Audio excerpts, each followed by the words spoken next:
उत्तर प्रदेश का एक जिला जौनपुर और इसी जौनपुर जिले के अंदर एक गांव पड़ता है जिसका नाम है रसूलपुर। और इसी रसूलपुर गांव में उस दिन बाबा चिमनियानंद अपनी झोंपड़ी में बैठकर लगातार तांत्रिक साधना कर रहा था।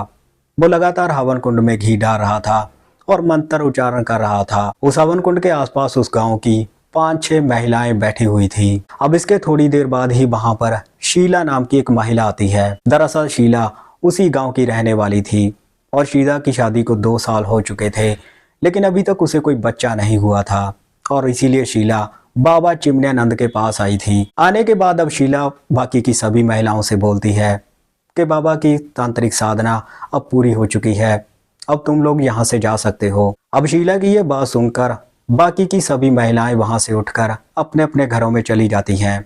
और तभी बाबा चिमनियानंद शीला को कोई इशारा करता है और इशारा मिलते ही शीला उस हवन कुंड के पास बैठ जाती है। शीला के बैठने के बाद फिर से बाबा मंत्र उच्चारण करने लगता है, लेकिन मंत्र उच्चारण करते करते ही अचानक बाबा चिमनियानंद शीला से अश्लील छेड़खानी करनी शुरू कर देता है। और शीला इस बात का बिल्कुल भी विरोध नहीं करती, क्योंकि उसे तो एक बच्चा चाहिए था। अब थोड़ी देर अश्लील छेड़खानी करने के बाद ही अचानक बाबा चिमनियानंद अपने और शीला के सारे कपड़े उतार देता है और उसके साथ संबंध बनाने लगता है। दरअसल शीला को इस बात का बिल्कुल भी अंदाजा नहीं था कि बाबा चिमनियानंद इस खेल का कितना पक्का खिलाड़ी था, क्योंकि बाबा चिमनियानंद बड़े ही दर्दनाक तरीके से शीला के साथ संबंध बना रहा था, जिसकी वजह से शीला की हालत काफ़ी ख़राब हो जाती है। लेकिन वो बाबा को मना नहीं कर पाती, क्योंकि उसे तो एक बच्चा चाहिए था। अब संबंध बनाने का ये दर्दनाक खेल आधे घंटे तक ऐसे ही चलता है और इसके बाद बाबा चिमनियानंद शांत पड़ जाता है और तभी शीला अपने कपड़े पहनकर वहां से अपने घर चली जाती है। दोस्तों, ये घटना उत्तर प्रदेश के जौनपुर की है, जहां पर एक ढोंगी बाबा जिसका नाम चिमनियानंद था और जिसकी हाइट सिर्फ 4 फीट की ही थी, वो गांव की कई महिलाओं का लगातार शारीरिक शोषण कर रहा था। लेकिन आखिर में जब उस बाबा की काली करतूतों का खुलासा होता है तो इसे सुनकर सबके होश उड़ जाते हैं। आप भी इस घटना में अंत तक बने रहिएगा। आदाब, नमस्कार, सत श्री अकाल। दोस्तों, बहुत बहुत स्वागत है आपका। मैं हूं आपका होस्ट और दोस्त रविंदर और आप देख रहे हैं CHD क्राइम सफ़र का एक नया एपिसोड। मैं उम्मीद करता हूं आप सब ठीक ठाक होंगे। दोस्तों, ये चैनल अभी छोटा है, इसे आपके प्यार और सपोर्ट की बहुत ही ज़्यादा ज़रूरत है। इसीलिए वीडियो को देखने से पहले मैं आपसे ये रिक्वेस्ट करता हूं कि चैनल को सब्सक्राइब और वीडियो को लाइक कर दें। 16 मार्च 2012 उत्तर प्रदेश का जिला जौनपुर और इसी जौनपुर जिले के अंदर एक गाँव पड़ता है जिसका नाम है रसूलपुर। और इसी रसूलपुर का रहने वाला कमलेश के परिवार में उसकी बीवी के अलावा 2 बेटे थे, जिनमें एक बेटे का नाम रोहित तो दूसरे बेटे का नाम मोहित था। कमलेश की रसूलपुर गांव में ही परचून की छोटी सी दुकान थी, जिसे चलाकर वो अपने परिवार का भरण पोषण करता था। कमलेश के दोनों बेटे ही पास ही के कॉलेज से ग्रेजुएशन कर रहे थे। अब साल 2016 में कमलेश के बेटे रोहित की ग्रेजुएशन कंप्लीट हो जाती है और ग्रेजुएशन कंप्लीट करने के बाद रोहित एक नौकरी की तलाश में जुट जाता है। लेकिन बहुत ज़्यादा ढूंढने के बाद भी रोहित को उसके मनपसंद की नौकरी नहीं मिल रही थी और इसी बात को लेकर रोहित काफ़ी ज़्यादा निराश हो जाता है। लेकिन तभी रोहित के पापा कमलेश उसके पास आते हैं।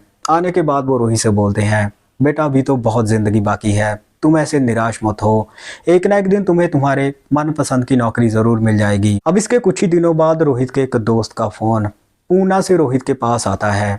रोहित का वो दोस्त जो पूना में नौकरी करता था, वो रोहित को फ़ोन करके बोलता है कि अगर तेरी ग्रेजुएशन कंप्लीट हो गई है तो तू यहाँ पर पूना में मेरे पास आ जा, यहाँ पर मैं तुझे कोई ना कोई ढंग की नौकरी दिलवा ही दूंगा। अब दोस्त की ये बात सुनकर रोहित उसे बोलता है, ठीक है मैं आ तो जाऊँगा, लेकिन इससे पहले मैं अपने पापा कमलेश से बात करूँगा। अब शाम होते ही रोहित अपने घर पर पहुँचता है और अपने पापा को इसके बारे में बताता है। अब जैसे ही ये बात रोहित के पापा कमलेश सुनते हैं तो वो अपने बेटे को बोलते हैं, बेटे मैंने तुझसे कहा था ना कि एक दिन ज़रूर तुझे तेरे मनपसंद की नौकरी मिल ही जाएगी। अब ये बात सुनकर पूरा परिवार खुश हो जाता है और इसके करीब 1 हफ्ते बाद ही रोहित जौनपुर से ट्रेन पकड़ के पूना में पहुंच जाता है। पहुंचने के बाद अब रोहित अपने दोस्त के साथ ही रहने लगता है और इसके करीब 10 दिनों बाद ही रोहित को एक कंपनी में अच्छी खासी नौकरी मिल जाती है। अब जैसे ही इस बात का रोहित के परिवार वालों को पता चलता है तो वो लोग भी बेहद खुश हो जाते हैं। अब रोहित अपनी नौकरी करने लगा था।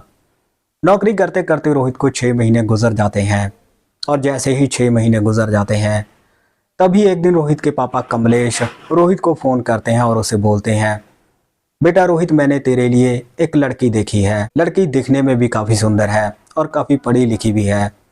तू ऐसा कर, तू छुट्टी लेकर यहाँ पर आ जा और लड़की को देखकर फाइनल कर दे। अब अपने पापा की ये बात सुनकर रोहित कंपनी से छुट्टी लेकर 1 हफ्ते बाद ही पूना से जौनपुर में पहुंच जाता है। और जौनपुर में पहुंचने के अगले दिन ही रोहित अपने माँ बाप के साथ लड़की को देखने के लिए उसके घर में जाता है। लड़की जिसका नाम था सोनिया, और सोनिया पास ही के गांव भीगापुर की रहने वाली थी। सोनिया दिखने में बेहद सुंदर थी और काफ़ी पढ़ी लिखी भी थी। अब जैसे ही रोहित सोनिया को देखता है तो उसे शादी के लिए पसंद कर लेता है। पसंद करने के बाद अब दोनों परिवार बैठकर रोहित और सोनिया का रिश्ता पक्का कर देते हैं। और इसके करीब 2 महीने बाद ही रोहित और सोनिया की शादी बड़ी ही धूमधाम के साथ करवाई जाती है। शादी होने के बाद सोनिया दुल्हन का लिबास पहनकर अपने पति रोहित के घर में पहुंचती है और उसके साथ एक नई जिंदगी की शुरुआत कर देती है। अब जैसे ही शादी को 2 महीने गुजर जाते हैं तो रोहित ये फैसला करता है कि वो अपनी पत्नी को अपने साथ पूना में ही लेकर जाएगा। और इसके दूसरे दिन ही रोहित अपनी पत्नी सोनिया को अपने साथ लेकर जौनपुर से पूना में पहुंच जाता है। पूना में पहुंचने के बाद वो एक फ्लैट किराए पर ले लेता है और अब पति पत्नी उस फ्लैट में रहने लगते हैं। देखते ही देखते कब 1 साल गुजर जाता है इन्हें पता ही नहीं चलता।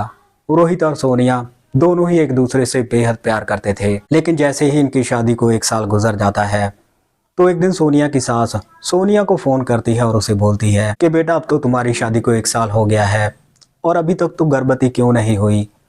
लेकिन सोनिया कुछ नहीं बोलती। लेकिन बच्चा ना होने की वजह से सोनिया की सास उसे काफ़ी कुछ सुनाती है, लेकिन सोनिया चुप थी।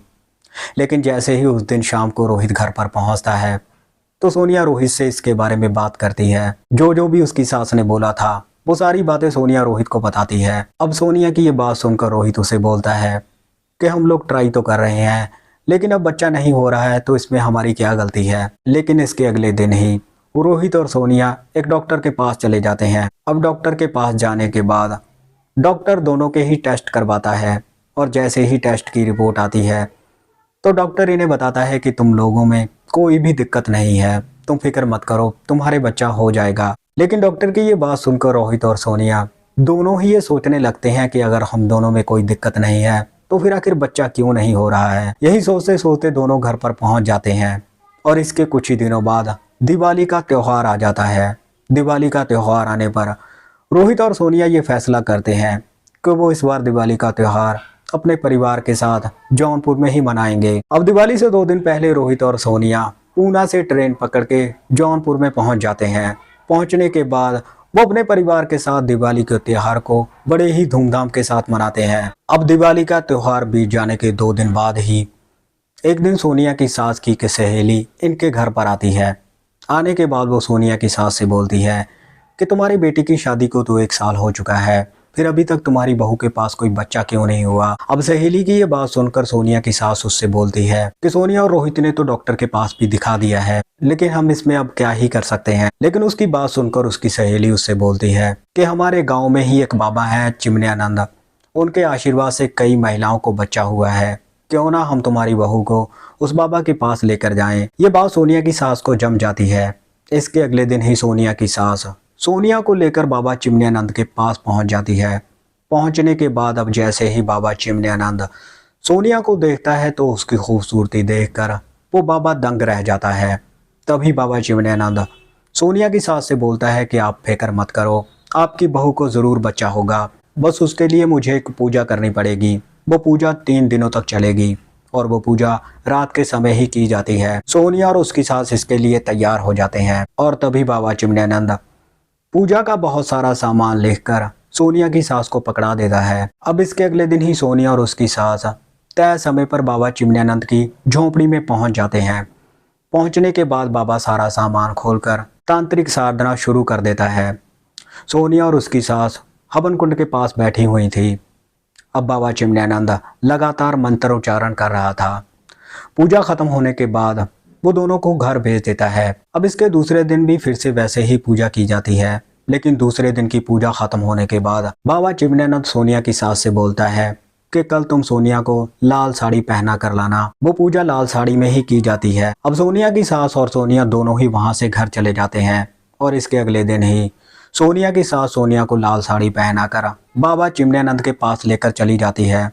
जाने के बाद बाबा चिमण्यानंद तांत्रिक साधना शुरू कर देता है। वो कुछ देर तक मंत्रोच्चारण करने के बाद अचानक सोनिया की सास से बोलता है कि आप बाहर जाकर बैठ जाओ, इस पूजा में सिर्फ सोनिया का ही शामिल होना जरूरी है। अब बाबा की ये बात सुनकर सोनिया की सास झोंपड़ी से बाहर आकर बैठ जाती है और तभी बाबा चिमण्यानंद सोनिया को कुछ पीने के लिए देता है। सोनिया उसे पी लेती है और बाबा फिर से मंत्र उच्चारण करने में लग जाता है, लेकिन वो चीज़ पीने के थोड़ी देर बाद ही सोनिया को चक्कर आने लगते हैं और तभी सोनिया हवन कुंड के पास ही लेट जाती है।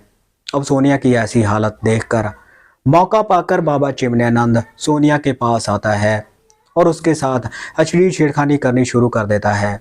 ये देखकर सोनिया के होश उड़ जाते हैं, लेकिन सोनिया इस बात का विरोध नहीं कर पाती क्योंकि उसकी हालत ही ऐसी नहीं थी। अब थोड़ी देर अश्लील छेड़खानी करने के बाद ही वो बाबा चिमण्यानंद एक ही झटके में अपने और सोनिया के कपड़े अलग करके उसके साथ जिस्मानी संबंध बनाने लगता है। सोनिया इस बात का विरोध तो करना चाहती थी, लेकिन वो कर नहीं पाती। उस दिन बाबा चिमण्यानंद सोनिया के साथ 2 बार संबंध बनाता है। इसके बाद वो सोनिया और उसकी सास को घर भेज देता है, लेकिन घर आने के बाद अब सोनिया अक्सर परेशान रहने लगी थी। सोनिया इस बात को लेकर बहुत दुखी थी, लेकिन वो इसमें क्या कर सकती थी। लेकिन इसी बीच में जब सोनिया अकेले बैठकर रो रही होती है, तभी उसका पति रोहित उसके पास आता है। पास आने के बाद रोहित सोनिया से पूछता है कि आखिर ऐसी क्या बात है, तुम इतनी परेशान क्यों रहती हो। सोनिया उसे कुछ नहीं बताती, लेकिन तभी रोहित सोनिया को अपनी कसम दे देता है और कसम देने की वजह से सोनिया एक एक करके सारी घटना के बारे में रोहित को बताती है। घटना के बारे में सुनकर रोहित गुस्से में आ जाता है और वो ये सोचने लगता है कि उसकी माँ ने आखिर उसके साथ ऐसा क्यों किया। अब गुस्से में आकर रोहित अपनी माँ के पास जाता है और उसे काफी भला बुरा बोलता है। अब भला बुरा बोलने के बाद रोहित सोनिया को अपने साथ लेकर नजदीकी पुलिस स्टेशन में चला जाता है और पुलिस स्टेशन में जाकर वो पुलिस को सारी घटना के बारे में बताता है। घटना के बारे में सुनकर पुलिस वालों के भी होश उड़ जाते हैं और तभी पुलिस वाले उस बाबा की झोंपड़ी पर छापेमारी करके उसे गिरफ्तार कर लेते हैं। गिरफ्तार करने के बाद पुलिस वाले बाबा चिमण्यानंद को थाने में लेकर आते हैं। थाने में लाकर उसकी अच्छे से कुटाई की जाती है और कुटाई करने के बाद संबंधित धाराएं लगाकर उसे जेल में भेज दिया जाता है। फिलहाल सोनिया 2 बच्चों की मां बन चुकी है और वो अपने पति के साथ एक खुशहाल जिंदगी जी रही है। तो दोस्तों, ये थी आज की घटना। बाकी इस घटना के बारे में आपकी क्या राय है? आप अपनी राय कमेंट सेक्शन में ज़रूर रखिएगा। इस घटनाक्रम को सुनाने का मकसद किसी को परेशान करना या दुखी करना नहीं था। सो मिलते हैं किसी और घटना में। तब तक आप अपना ख्याल रखिए, सतर्क रहिए। जय